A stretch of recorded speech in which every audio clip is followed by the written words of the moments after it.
Hello കൂട്ടുകാരെ, ഇന്ന് നമുക്കൊരു പിസ ഉണ്ടാക്കാൻ പോയാലോ? അല്ല, പിസ മേടിച്ചടിക്കാനാണ് ഞാൻ പോകുന്നത്. ദാ ഇങ്ങോട്ട് നോക്കിയേ. നമ്മുടെ നാട്ടിലൊക്കെ തട്ടുകടയിൽ ദോശ ഇടുന്ന ലാഘവത്തോടെ ഒരു ബ്രോ ഇന്ന് പിസ ഉണ്ടാക്കുന്നു. ഞാൻ ഇങ്ങനെ കട ചെന്നതും അദ്ദേഹം വളരെ ഫാസ്റ്റ് ആയിട്ടാണ് ഈ പങ്കായം ഉപയോഗിച്ച് മറച്ചും തിരിച്ചൊക്കെ ഇട്ട് കണ്ണിൽ ചുട്ടെടുത്ത പിസ റെഡിയാക്കി കൊടുക്കുന്നത്. ഈ കാണുന്ന ചൂടപ്പം പോലെ ചുട്ടെടുത്തത് എനിക്ക് വേണ്ടിയുള്ളതല്ല ഗൈസ്, ഇത് വേറെ ആർക്കോ വേണ്ടി ഓർഡർ ചെയ്തിട്ടുള്ളതാണ്. എനിക്ക് പിസയോട് അത്ര വലിയ താല്പര്യമൊന്നുമില്ല, എങ്കിലും കണ്ടപ്പോ ഒരു ആഗ്രഹം, ഒരെണ്ണം കഴിച്ചാൽ എന്താണ്. ഈ ചേട്ടൻ ഈ മാന്ത്രിക കലവിരുത് ഞാനൊരു വീഡിയോ ആക്കാൻ പോവാന്ന് പറഞ്ഞപ്പോ ചേട്ടന്റെ ഒരു ആവശ്യം കണ്ടില്ലേ? ദാ മൈദമാവ് പോലത്തെ ഒരു മാവിട്ട് നന്നായിട്ട് കുഴയ്ക്കുന്നു, ചപ്പാത്തി പാലയിൽ ഇട്ട് തട്ടുന്നു, അതിനുശേഷം ദാ ഇങ്ങനെ ഒരു കിക്കും കൂടെ കൊടുത്ത് അടിപൊളിയായിട്ട് തൂത്തെടുക്കുന്നു. ഇതിന്റെ പുറത്ത് എന്തൊക്കെയോ ഫ്ലേവർ അടങ്ങിയ മസാലകൾ ചേർക്കുന്നുണ്ട്.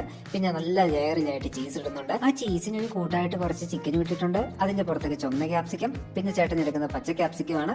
ഇതിനെല്ലാം അവസാനം കുറച്ച് മഷ്റൂമും കൂടെ ചേർക്കാൻ പോവാണ് ചേട്ടൻ. അങ്ങനെ മഷ്റൂം കൂടെ ഇട്ട് നല്ല അടിപൊളിയായിട്ട് എടുത്തു. ഇനി ഒരു ലെയറിന് വിഷമം തോന്നണ്ടെന്ന് വിചാരിച്ചത് ഒരു പിടി ചീസും കൂടെ ഇട്ടു.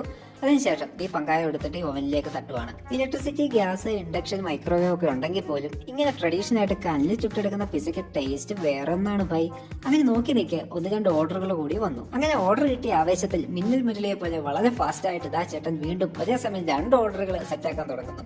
അങ്ങനെ നമ്മുടെ പിസ അതിനകത്ത് നിന്ന് ആവുന്നുണ്ട്. അതോടൊപ്പം തന്നെയാണ് ബാക്കിയുള്ള ഓർഡറുകളും അതിനുവേണ്ടി സ്പേസ് ചേട്ടൻ കണ്ടെത്തി സെറ്റാക്കിയേക്കുന്നത്. പറയാതെ വയ്യ, ആയുധം വെച്ചുള്ള കളിയാണ്. സൂക്ഷിച്ചില്ലെങ്കിൽ പിസ ഹട്ട് കരിക്കട്ടയായിട്ട് മാറാൻ അധികം സമയം വേണ്ട ഗൈസ്. എന്തായാലും ചേട്ടന്റെ തഴക്കവും വഴക്കവും സമ്മതിച്ചിരിക്കുന്നു. പിസ പാകമാവുന്ന സമയത്ത് അതിന് മണമടിച്ച് നമുക്ക് കൊതി പറ്റണ്ടല്ലോ എന്ന് വിചാരിച്ച് ചേട്ടൻ കുറച്ച് ബ്രോഷനും അതുപോലെ തന്നെ സോസേജും ഒക്കെ നമുക്ക് സെറ്റാക്കി തന്നിട്ടുണ്ട്. അപ്പൊ ഇതൊക്കെ ഇങ്ങനെ കഴിച്ചിരിക്കുക. അതാ വീണ്ടും വീണ്ടും ചൂടപ്പം പോലെ ഓർഡറുകൾ ചേട്ടന് വന്നുകൊണ്ടിരിക്കുകയാണ്. ഇത്തവണ ചേട്ടന് കിട്ടിയത് ട്യൂണ മത്സ്യത്തിന്റെ ഒരു ഓർഡറാണ്. അങ്ങനെ ട്യൂണ മത്സ്യത്തെ ഇട്ട് ചുരുട്ടി മടക്കി ഇതേപോലെ കട്ട് ചെയ്തെടുക്കുവാണ്. അങ്ങനെ കട്ട് ചെയ്തെടുത്തതിന് ശേഷം ചേട്ടൻ വീണ്ടും ഈ ഒരു സംഗതി ഫുള്ള് ഒരു തവയിലേക്ക് നേരെ ഇടുവാണ്.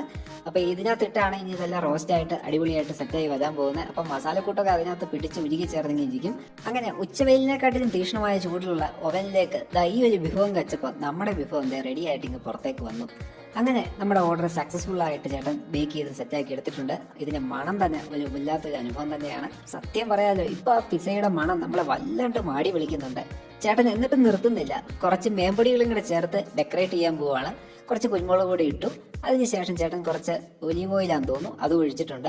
പിന്നെ ലെമണിന്റെ ചെറിയൊരു ഫ്ലേവർ, അങ്ങനെ പല രീതിയിലുള്ള കൂട്ടുകളെല്ലാം ഇട്ടിട്ട് വളരെ കൃത്യമായിട്ട്, അതായത് തെക്കും വടക്കും നോക്കാതെ കൃത്യമായിട്ട് തന്നെ ചേട്ടൻ മുറിച്ചെടുത്തേക്കുവാണ്. അങ്ങനെ നമ്മുടെ പിസ പാക്ക് ചെയ്ത് നമ്മുടെ കയ്യിൽ സക്സസ്ഫുൾ ആയിട്ട് ഡെലിവറി ചെയ്തു. അപ്പൊ നമ്മുടെ ഈ നാടൻ ജർമ്മൻ പിസ ഉണ്ടാക്കുന്ന വീഡിയോ നിങ്ങൾക്ക് ഇഷ്ടമായിട്ടുണ്ടെങ്കിൽ തീർച്ചയായിട്ടും ലൈക്ക് ചെയ്യാനും കൂട്ടുകാർക്ക് ഷെയർ ചെയ്യാനും ചാനൽ അറിയായിട്ട് കാണുന്നെങ്കിൽ സബ്സ്ക്രൈബ് ചെയ്ത് സപ്പോർട്ട് ചെയ്യാനും മറക്കല്ലേ ഗൈസ്.